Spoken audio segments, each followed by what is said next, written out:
स्वरूपिणो याभ्यां विना न पश्यन्ति सिद्धः स्वान्तः स्थलीश्वरो तुम त्रिभुवन गुरुवे बखाना जीव पावर आजाना विश्वनाम नाथ बुराई त्रिभुवन महिमा विदित सुनाई।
करते ही एक और दर्शन शाश्वत धर्म ने एक सूत्र दिया है, अति सर्वत्रवर्ती, अर्थात आवश्यकता से अधिक कोई भी वस्तु हानिकारक होती है। आयुर्वेद ने भी कहा है कि वात, पित्त और कफ का सम्यक होना स्वास्थ्य के लिए अति आवश्यक है। समाज में ब्रह्म को प्रचारित कर एवं सार्वभौम को संचित कर किसी भी असत्य को सत्य प्रमाणित करने के लिए किए गए प्रयास कालांतर में उसी तरह नष्ट हो जाते हैं जैसे शिव की सर्वोदय पर कामदेव नष्ट हो गया। इस कथानक के माध्यम से अनुभव करते हैं एक और दर्शन का।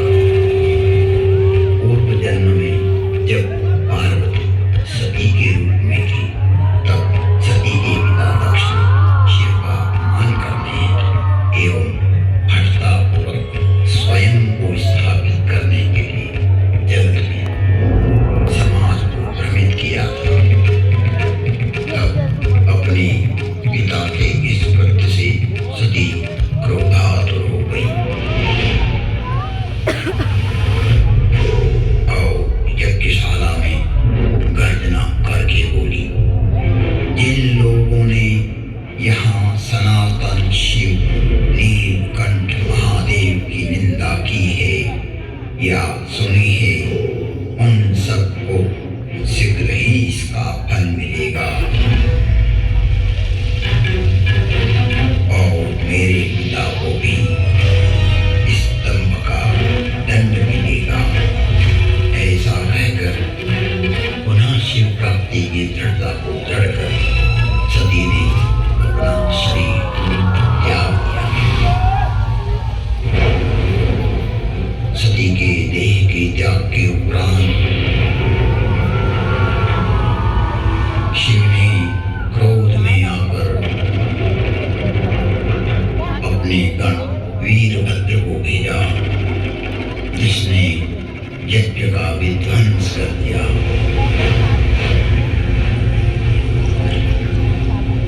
और दक्ष की दुर्गति हो गई। जब भी कोई अपने दाम्भिक पंथ की स्थापना बलपूर्वक करने लगता है तो उसकी गति दक्ष की तरह ही हो जाती है, जिसे मानव शरीर होते हुए भी बकरे के सिर के साथ होते हुए जीवन जीना पड़ा। उधर हिमालय जैसी स्थिर नदी पे समृद्धि रूपी पार्वती ने किया। उसी समय तारकासुर नामक असुर रूपी अधर पृथ्वी पर व्याप्त हुआ। वो बलपूर्वक सत्य को मिटाकर असत्य की धारणा को स्थापित करने लगा।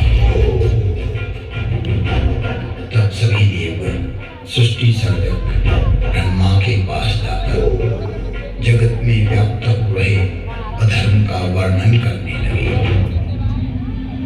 तब ब्रह्मा ने उपाय बताया कि मूल शाश्वत धर्म का अंश ही इस अधर्म का नाश कर सकता है, किंतु मूल धर्मवाहक जगत तो अर्थाधीन होकर कांचन और कामिनी में डूबा हुआ है। धर्म और मोक्ष का ज्ञान लुप्त प्राय हो गया है। अभिप्राय यह है कि जब सनातनी समाज सोया रहेगा तो असत्य की प्रबलता छा ही जाती है। फिर पाखंडी पंथ भी सत्य लड़ने लगता है। जैसे जैसे पीढ़ियां बदलती जाती है, सत्य पर पाखंडी पंथ का आवरण छा जाता है। जब कामदेव ने स्वयं यह दायित्व लिया कि पुनः सत्य की स्थापना करूंगा और मैं इस जीव में पड़े शिव को जागरूक करूंगा, भले ही इसका परिणाम कुछ भी हो। मूल धर्म को जागरूक करना मेरा परम कर्तव्य है। कामदेव ने अपने प्रभाव का विस्तार किया और जगत कल्याण की भावना से शिव के मन में शोक पैदा किया। तो एक ही क्षण में सारी मर्यादाएं मिट गई। ब्रह्मचर्य, नियम, संयम, धीरज, धर्म, ज्ञान, विज्ञान, सदाचार, जप, योग, वैराग्य और विवेक, सबका ज्ञान कामदेव ने भर लिया। जगत कल्याण की भावना जब व्यक्ति में प्रादुर्भूत होती है तो संपूर्ण जगत उसके समर्थन में खड़ा हो जाता है। सभी कामांध हो गए। चकवा चकवे रात दिन नहीं देखते थे। देव दैत्य मनुष्य किन्नर सर्प प्रेत पिशाच भूत बेताल ये तो काम के अधीन होते ही हैं, परंतु सिद्ध विरक्त मुनि महायोगी सभी काम के वश पर स्त्री अनुरागी हो गए। दो घड़ी सारे ब्रह्मांड के अंदर काम प्रलय आ गया।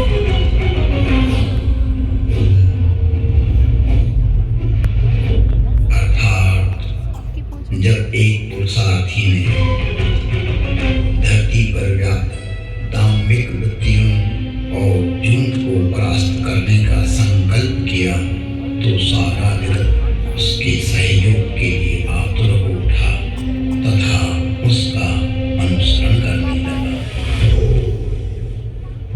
तात्पर्य यह है, जो स्वयं को मिटाकर संसार में सत्य प्रेम करुणा को प्रवाहित करना चाहता हो तो सारा जगत उसके साथ खड़ा हो जाता है।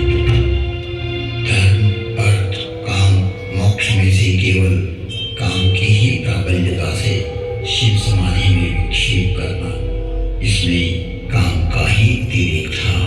इसलिए एक बार कामदेव डर गया। किंतु संसार में जीव रूपी शिव जागेगा तो ही उसका अंश धर्म को संरक्षित कर पाएगा।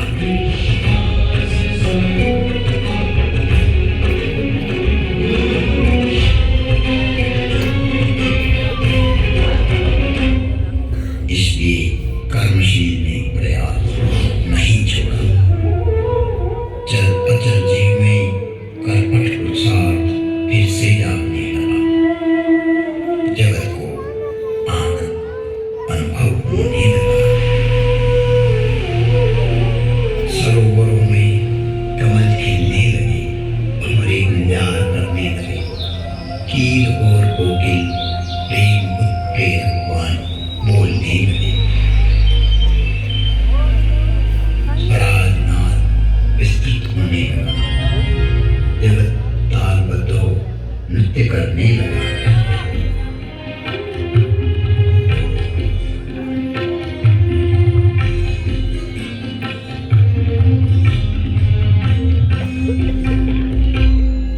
लेकिन सनातन जगत नहीं जागा। तब काम रूपी पुरुषार्थ ने जगत में व्याप्त शिव रूपी जीव के हृदय में जागृति की अभिलाषा को प्रकट करने के लिए अपने अव्यक्त रूप से वैचारिक पुरुषार्थ को उत्पन्न किया। अपनी चेतना से शिव के हृदय में जागृति का ज्वार उत्पन्न किया।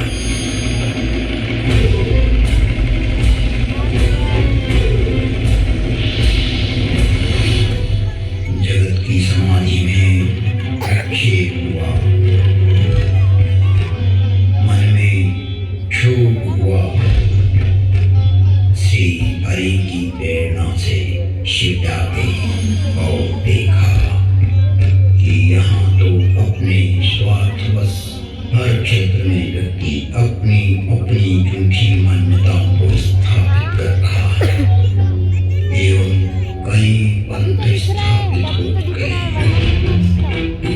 कई विचारधाराएं अपने आप को ब्रह्मलोक से निर्मित मान बैठी है। मानव का कभी क्षय नहीं होगा। सनातन को चलने के कई कुत्सित प्रयास चल रहे हैं। नाशवंत अपने आप को शाश्वत प्रमाणित कर रहा है। समानताएं समाप्त हो रही है। मैं ही सत्य हूँ उसको प्रमाणित करने की प्रतिस्पर्धाएं चल रही है। पृथ्वी पर पुनः साम्य सभ्यता को स्थापित करने के लिए साक्षात स्वयं श्री हरि नीलकंठ के रूप में क्रोधित हो उठे।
करने वाले जलकर भस्म हो गए। जगत में हाहाकार मच गया। दमनकारी दास हो गए, राजवादी सुखी हो गए, लोग भूख सबके बिना व्याकुल हो गए और निर्मल स्वभाव के लोग चिंता रहित होने लगे। जब कर्मवीर उसने जीव के अंदर सो रहे शिव के अंश को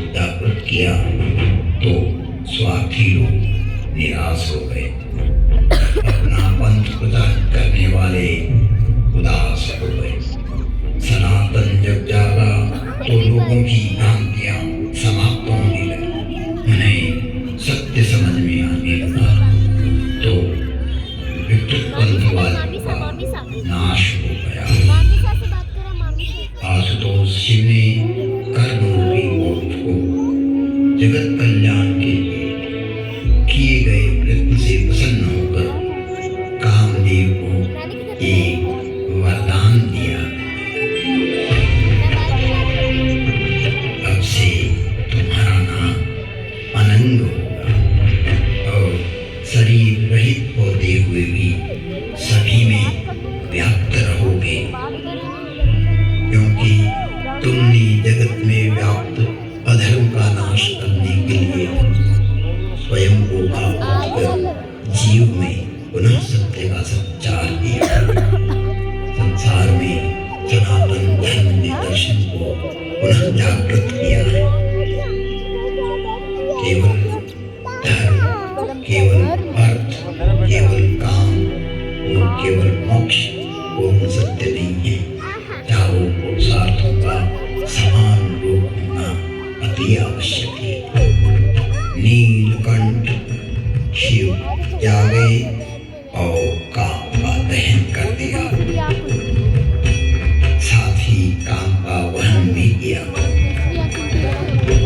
अपने विहार से काम को स्वीकार करते हुए स्वामी कार्तिकेय को प्रकट किया, जिसने जगत में छाई हुई आसुरी वृत्ति का नाश कर पुनः सदाचार स्थापित किया। अब संसार में पुनः आडंबर न छा जाए, इसलिए प्रत्येक व्यक्ति को चाहिए कि वो अर्थ का उपार्जन धर्म के अनुसार करे और काम का वहन मोक्ष प्राप्ति की छाया में करे। चारों पुरुषार्थों का सम्यक वहन करते हुए समाज को जागरूक रखें। यदि अब यह सनातन धर्म सो गया तो काम सदैव बचा नहीं है कि जो पुनः जीव के अंदर बैठे शिव की समाधि को भंग कर उसे पुनः प्रेरित करेगा। अर्थात उठो, जागो और जानकार श्रेष्ठ पुरुषों के सानिध्य में ज्ञान प्राप्त करो। विद्वान मनीषी जनों का कहना है कि ज्ञान प्राप्ति का मार्ग उसी तरह दुर्गम है जैसे बेनी किए हुए छुरे की धार पर चलना। अब आप जाग ही गए हैं तो अभी निश्चिंत होकर मत सोना।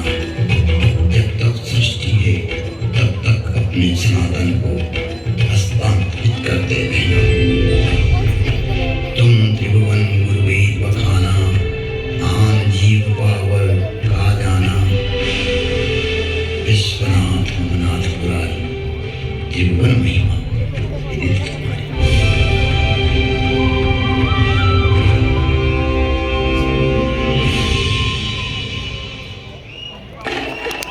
नमस्कार।